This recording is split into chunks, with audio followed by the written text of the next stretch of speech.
Good evening. Welcome to Changemaker's Voice. Changemaker's Voice is an empowerment platform where we are galvanizing agents of change every Monday evening on CAN TV. And so we're very glad that you can join us tonight because we have a very special guest with us who will be introducing Mr. Amon Nickerson. And welcome, Amon. Thanks for having me. No problem. Okay. And Changemaker's Voice, once again, is an empowerment platform to lift up the voice and the vision of agents of change. And agents of change are people who empower others through ideas, through services, through important work so that there's a chance that we can all have a better quality of life. Now, yesterday was Father's Day, so a shout out to all the fathers in our audience, and we hope that you all had a wonderful Father's Day. And we know that fathers are very important people. And so I want to make sure that we give a salute to the fathers of the world. And so we're glad you joined us tonight, and you can call in to speak to us. And our question is for tonight: if you are a father or a male role model figure, what would you like to say to the younger generation? So please call in at 312-738-1060 and represent. We know there's men and father figures and role models who your voice is needed in the community to uplift others and to state what it is you would want to say to the younger generation. So please call in. And until then, until we get our caller, I want to introduce Mr. Amon Nickerson once again. And we're going to talk about his entrepreneurship and his leadership. So first, let's give a little information about Amon by way of his bio. So Amon is pronounced like Damon with the D, without the D. And he reminds people of how to pronounce it correctly because Amon is a Hebrew name, meaning master builder. And he has made it his life's work to live up to that name. Amon Nickerson is an entrepreneur based in Chicago, Illinois. And after graduating from the University of Illinois at Chicago with a degree in statistics, in 2002, he began a career as a real estate mogul. Okay, a real estate investor.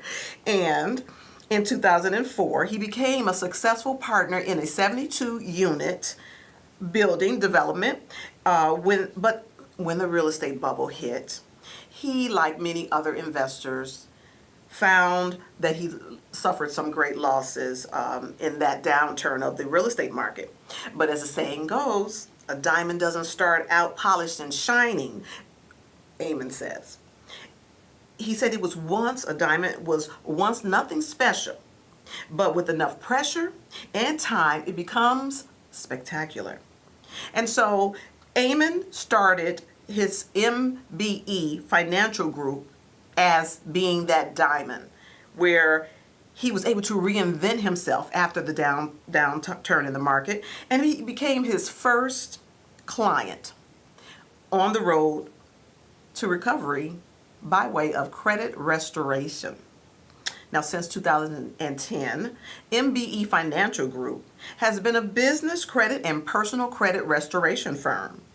Amon has a passion for people, art, music, and culture, and he works at empowering others through his work.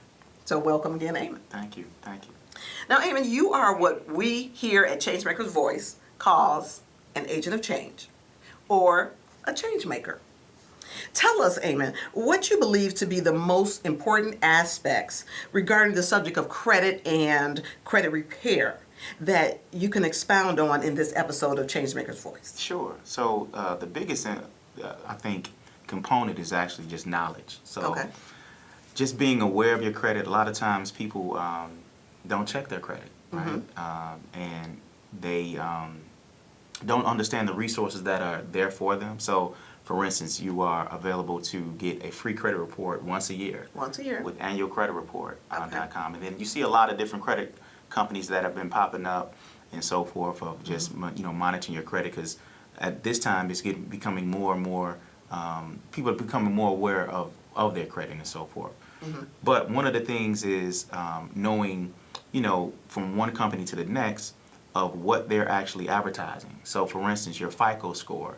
A lot of these other free companies out here, they're giving you a score, but is it your real FICO score, which is what is industry used throughout the industry of getting a home, a car? That's the actual score. So you may be looking online at a different company that is not even using that scoring model. Oh, really? Yeah, absolutely. So that's very key, just to be, informative and knowledgeable of, what credit monitoring service you're actually using. Okay, well, we know that, as indicated in your bio, that you reinvented yourself. So we want to learn a lot more about that. So break it down for us, if you will. When you think of credit and how credit repair can impact quality of life, what are the key components of the work that you do for others? Absolutely. So, credit actually determines, like you just said, hit it on the head, your quality of life. It determines where you live. It determines what kind of car you drive. So where you live determines the type of education your children receive. Okay. So it affects you on so many different levels. So the impact of sort of you not having good credit, you pay more for things. When you pay more for things, that doesn't allow you to save. Okay. You lose out on different investment opportunities for your family and so forth. So it affects you dramatically if you don't protect it at all costs. So it's very important. Okay. And so the work that you do is you bring individuals in and you help them to reinvent themselves, restore credit, or do you help them do you educate them about the basics of credit? So yeah, absolutely. It's really all of the above. So the basics of what affects your credit, how your credit is looked at, the different things like the history, the type of account that you have, inquiries. How does a bankruptcy affect you? Do you need a bankruptcy? Sometimes people call in and they may think that they need credit repair, but they actually need bankruptcy. Oh. And so we may have to deny them and say, you know what, you actually need bankruptcy, or you actually need debt consolidating. Okay. And so we want to make sure that they're being serviced in the right area. So what we do as far as your credit is concerned is over 80% of credit reports have negative, erroneous, inaccurate, incomplete data on them. 80%? 80%.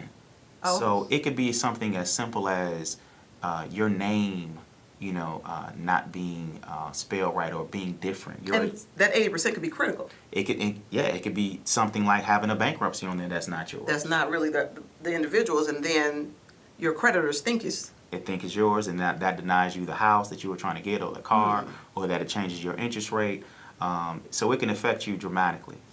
Well, it sounds like it. So good thing that we have your business to refer people to by way of education, and then you want to give people an idea of when to start. When should a person begin to look at their credit? The biggest thing, especially in our communities, is it's something that is not really talked about. So the first notion or the first conversation you should have is really as a teenager. As a teenager with our children. Here's something very, very simple that if we did, or parents, who are listening and so forth, if you did this very simple step, it's called an authorized user. Okay. And so basically what an authorized user is that if you have a credit card that you've had for several years and you've always paid it on time, and you have a nice credit limit with a low balance, you can add your child on that credit card. Okay. Right? Now, you don't have to give them a card. Oh, okay. Okay, you don't have to give them a card. But what that does, it gives that child the history of that card. And so, because it now has your child has a social security number, and now you put that card on their credit report, it gave them that history, and now it gives them a score. And it acts as if they had this card for X amount of years, maybe 10 years, and the child may not have been that old to apply for the card, but it gives them that history, and now they have a perfect credit score. I've heard of that before, Amon, and I've never yet heard it put the way you put it, which is just don't give them the card. Absolutely. Give them the credit.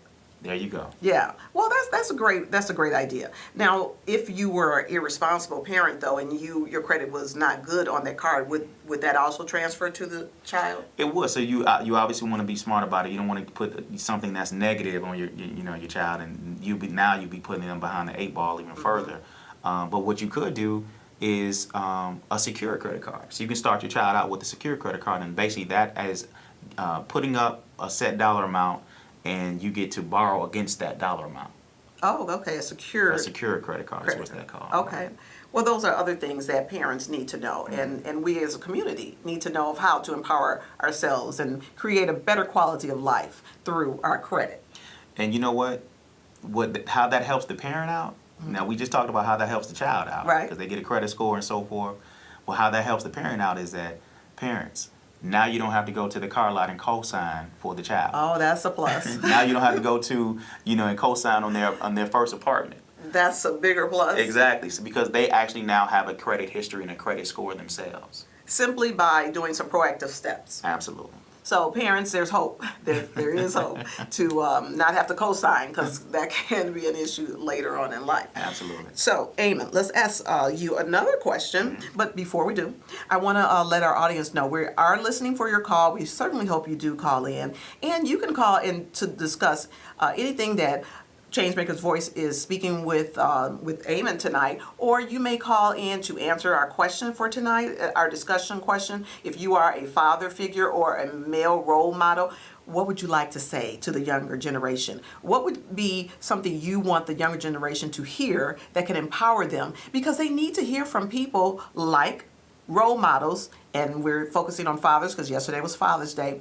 Call in and just state something very positive, so that when they hear voices in the community and on the schoolyard and negative things going on, they can always refer to the positive things that they hear as well. So we'd like you to call in and just state something for the young people of the future leaders. So right now though, let me go to our overhead just to let you know how to get in touch with us. And this is our website, changemakersvoice.com, and I'll give you a moment to write that down. And also you'll see our DreamStreet email and website, because Changemakers Voice is an initiative of DreamStreet Theater Company. Changemakers Voice is our platform to uplift agents of change, and we provide consulting and training and various workshops. So write that down, and we'll give you another opportunity to see this information again throughout the show. We want to continue our discussion with Amon, and he is our guest for tonight, and we do want to continue to talk about credit empowerment. And so when someone were, Amon, to ask you the single most important point that they can do right now, today, to empower themselves on the empowerment journey through credit, what would you respond? I would respond by actually just checking your credit. Just checking your credit. So that's the first step you would tell them. That's the first step. Check your credit, and then that's going to determine what direction you go from there. Okay, so what if someone checked their credit and they know what's on their credit and nothing is in error, and so, but yet it's not as good as they would like it to be? Sure. Would you perhaps have a way for them to increase their credit score if their credit is still not just great? Absolutely, absolutely. One way is, so looking at their credit, if they have credit cards, for instance, you have to look at your balances. If your balances are over 30%, that's affecting your credit negatively. 30% of your utilization. So if you have a credit card, let's say for $1,000, and it's over $300 of that, so you're at $500. You need to get that down under $300. Okay. Okay. So the threshold is 30%. You don't want to be over that. So maybe that's putting together a budget, right? Okay. So you may have to put a budget together, and just stick to your budget to make sure you may not. And that's the biggest thing too. You can't get overwhelmed when it comes to your credit, because you see it and you're like, it's just a lost cause. The bills is just too much. Just chip away at it. It's not going anywhere. Right. So just keep working at it. Keep working at it. Put a budget together that you're comfortable with, and you'll see improvement. Okay. So checking the credit and then finding ways to increase the credit score? Absolutely. So now let's look at the situation where you do have some things on there that may be yours, right? So you did get that parking ticket. Yep, it was you. You did that. That you were late, that day. That was you as well. How we get our results is by using the law. So the Fair Credit Reporting Act, the Fair Debt Collection Practicing Act is what we use. And it's similar to like when the police go out on a crime scene and collect evidence. When they go to court, the judge is going to ask them if they had a warrant. And depending upon if they had a warrant, how they answer that question, if they say, well, we didn't have a warrant, well, the judge is going to throw it out. Right.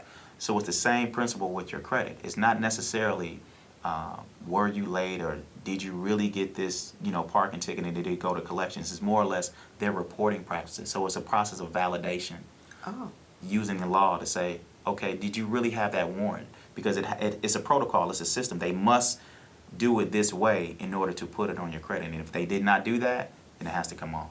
So how do we find out if they did it the right way?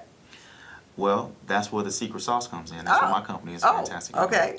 So well, that's a good idea. Absolutely. Then to speak to someone like Amon, and of course I'm going to show you the overhead now because here's how you can get more information about Amon and the work that he does. Because at Changemakers Voice, send us an email, changemakersvoice@gmail.com, and we will give you all the information. Or if you call in tonight as well, then you can get some information as well. We will provide our phone number for which we can follow up and have Amon to follow up with you about credit repair, because we want to make credit repair something that teenagers learn. Absolutely.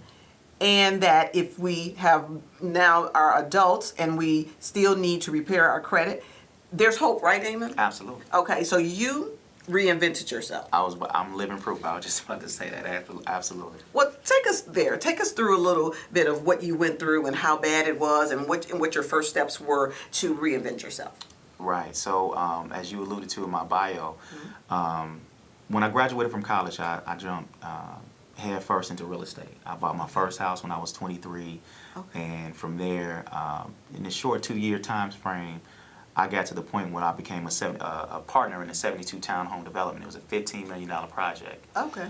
And I, like myself, was doing really well. I like other investors were doing very well, but the downturn of the market came, and I was negatively affected. Right. Now, the biggest thing that was the real issue is that I was leveraged wrong, meaning that everything that I was doing business-wise, Amon Nickerson was signing on the dotted line. Okay. So that was a lesson that I had to learn the hard way, because when the market crashed, I was responsible personally for everything. So my credit took a very big hit. So I was devastated. I was embarrassed. Right. Because I got to this point where I was doing very well, and now everything pretty much was taken away from me. So let's go there. A foreclosure, a repo. Pretty much anything and everything you can imagine, other than I didn't file bankruptcy, so I didn't have a bankruptcy. All right. So what I had to do was tighten up my bootstraps. I had to get little, as they say, so I had to get rid of things. Okay. Right. All right. So that was discipline, had to come into effect. But most importantly, I did something about it by learning the law of credit repair. I knew it was possible. I heard about it, but I never myself used it before. So I became my first client. Okay. And you used the secret sauce? I used the secret sauce. Okay. Right. So that's a good thing, that there's hope. There is. And the audience, what we're really talking about tonight is empowerment, and we're talking about credit empowerment. And we also are talking about hope, because agents of change seek to empower others. And so, Amon, what is your reason? Why does this matter to you to help other people? You reinvented yourself. And so tell us a little bit about your leadership and why it matters for you to see other people who may be going through some of the same things you went through, Absolutely. Who may be going through foreclosure and feeling hopeless and feeling, as if there is no way out. Why do you reach out to those type of people? Because I know how they're feeling. It's empathy. Right, I've been there. I've been there. I know exactly how it feels. It's embarrassing. You don't want anyone to know about it. But the fact that I'm on your show and I can openly talk about this gives people hope. It gives them encouragement, and empowerment that your situation as it stands today doesn't have to stay that way. Right. Right. And it's That's not impossible. It's really doable. And there's hope out there. So I think that everyone deserves a second chance. Yeah. Right. And like I said, I'm the poster boy. I'm like the hair club for men. I'm not only the president. I was my first client. Right. The poster boy. Okay. Well, that really is a good reason why we are here, why Changemakers Voice exists, to galvanize agents of change and to give you a platform. You're doing some great work by helping others, and even just in someone listening tonight who may be thinking, well, I didn't really know what to do. So now they know to go and obtain their credit history, and they also know that they can take some of your other ideas to show their student, their child, how to, discuss credit, first of all, with them, and then to put a card in there, to give them authorization. Authorized users. To get an authorized user, put your children on your credit card. You don't have to give them the card, right, but you want to help them give a head start by giving them that history. I think that's an excellent idea. Absolutely. Especially when you know that if you have a student who you're trying to empower, and empowerment is something that we all need, and that's giving your child a leg up to make them an authorized user, and then not even give them the card, but yet their credit is building. That's a great thing. Absolutely. So we're running a little low on time, and we're going to be wrapping up the show shortly, but I do have another question for you. Sure. So in your bio also, we learned that there's something you mentioned about business credit. Yes. So can you speak to those who may be interested in business credit and how maybe their personal credit affects their business credit? Is there something that you said where your personal credit can reduce liability? Yeah, absolutely. Okay. So the biggest lesson, once again, from personally of what I learned is that I was leveraged. Everything Amon Nickerson would sign on a dotted line. But in business, you're supposed to, that's what your business is there for, as a separate entity called the corporate veil. Okay. So you can build business credit in your corporation, where you yourself, the individual, doesn't have to sign on a dotted line. Okay. And that allows your business to leverage. And most importantly, when your business has a good day, you want to have a good day with it. Yeah. But when it has a bad day, it's on its own. You don't have to be negatively affected. And that's what of the corporate veil, and that's why you actually incorporate. Otherwise, you can just do it yourself and not even have a business. So you want to take advantage of that opportunity to build your business up as well. So where does one begin with the building of business credit? Does it rely on the personal credit history, or do you do some extra steps? Right. So for business credit, there's first of all the EIN. That's basically like your Social Security number for your business. Okay. Okay. So you want to obtain that once you become incorporated, and then Dun & Bradstreet, Equifax, and Experian, they are equivalent to TransUnion, Equifax, and Experian, the business reporting agencies for business credit, like for your personal credit. Okay. So being registered with them and then ascertaining different credit accounts that actually report to those bureaus. That's how you build your business credit. You want to make sure that you know who is actually reporting to the business credit bureaus, because it's a little different from personal credit to business credit. They're not governed to have to report. So you want to make sure that you're doing business with companies that actually do report. Oh. And then you can that helps build your actual business credit score. Okay, so in other words, if you have a business, you need to first get the EIN number. That's correct. And you get that after you incorporate. Absolutely. And then you need to build some business credit, but it sounds like you're saying that if you open a credit account for a business, they don't always report to a creditor. Right. And it's important to do business with those creditors who will report so that you can be growing that credit history. That's it. So, for example, we probably going to be leaving the show in just a couple of moments, but in parting, give us a little bit of your wisdom, and just before we go, what else can we say to empower others about how quality of life is affected? Earlier you said you can get more with good credit. So quality of life is affected by your credit. So how can quality of life be positively affected by good credit? Absolutely. So the interest rates on your mortgage, the interest rates on your vehicles, the insurance you have for yourself. They check your credit for your insurance now. Okay. So once again, that's where you live. That's how much is in your bank account of saving. That's the health that you have, and so forth. That's your children's schooling. All these things are positive things for when you have good credit. People with an 800 credit score, this is the common denominator that they have. They have either 6 to 10 credit cards with a $10,000 credit limit, and they have under 10% usage of those credit cards. Okay. So $10,000 is, they're not carrying more than $1,000 over. They have a mortgage, which is an installment loan, and they also have a car note, right? And they don't have any negative things on there. So those common denominators are something that a person can look towards and work at to gain an 800 credit score. Wow.